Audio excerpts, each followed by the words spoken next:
Hey guys, আসসালামু আলাইকুম। কি অবস্থা সবার? আশা করি সবাই ভালো আছে। আলহামদুলিল্লাহ আমি অনেক ভালো আছি। তো আমরা আজকে যাচ্ছি বিএমডাব্লিউ করে কাপাসিয়া, ঠিক আছে। তো আমরা রওনা হলাম কাপাসিয়ার পথে আমার নানির বোনের বাসায়। আমারও নানি হয়, ঠিক আছে। নানির বোন তো মানে আমারই নানি। তো এটা হচ্ছে কেশুরতা বাজার ধরে যাচ্ছি। তো এটা হচ্ছে আপনার কাপাসিয়া যাইতে যে রোড পড়ে, আর এই রোডে ভাই এত ব্রিজ, অনেক অনেক ব্রিজ, ঠিক আছে। একটার পর একটা ব্রিজ আসতেছি। তো আমি কথা না বলি, তোমরা ভিউটা এনজয় করো।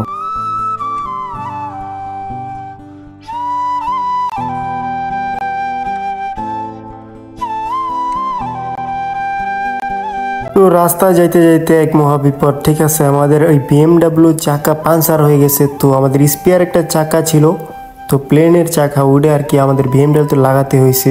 তো গাড়ি থেকে নাইমা সবাই হাঁটা চলা করতেছিল। তো এখন চলে যাব।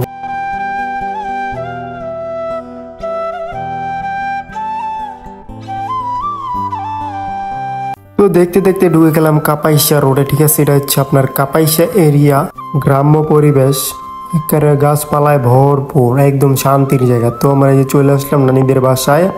তো এখানে অনেক সুপারি গাছ, কলা গাছ, অনেক গাছ। তো এই যে দেখেন আনারসের বাগান। এই যে ওরা আনারস বাগান দেখে ড্যাব ড্যাব করে তাকায় দেখতেছে এত আনারস। তো অনেক বড় হয়ে গেছি ভাই, শুয়ে শুয়ে কি করবো। এই দেখেন ও একদম অস্থির হয়ে গেছে কোন সময় যাইবে। তো নানিদের বাসায় ঢুকতে না ঢুকতে মামি হেরা নানান জিনিস আইনা দেওয়া শুরু করে দিল। তো কি কি দিল দেখতে থাকেন, ঠিক আছে। তো এই যে দেখেন আমাদের কি কি দিল। তো দিছে পিঠা, মিষ্টি, অনেক পদের পিঠা, আর দিছে 7 আপ। তো একটা একটা করে খাওয়া শুরু করলো সবাই। এই দেখেন খাওয়া দাওয়া শেষ করে পানিও খেলাইতেছে। তো এই মুহূর্তে আমিও খাইয়া লাইতেছি। তো যারা যারা চ্যানেলটা সাবস্ক্রাইব করে নাই করেলাম, তাড়াতাড়ি তাদের বাসায় মিষ্টি পাঠাই দিন, ঠিক আছে। আর এভাবেই সাপোর্ট করতে থাকেন। ধন্যবাদ।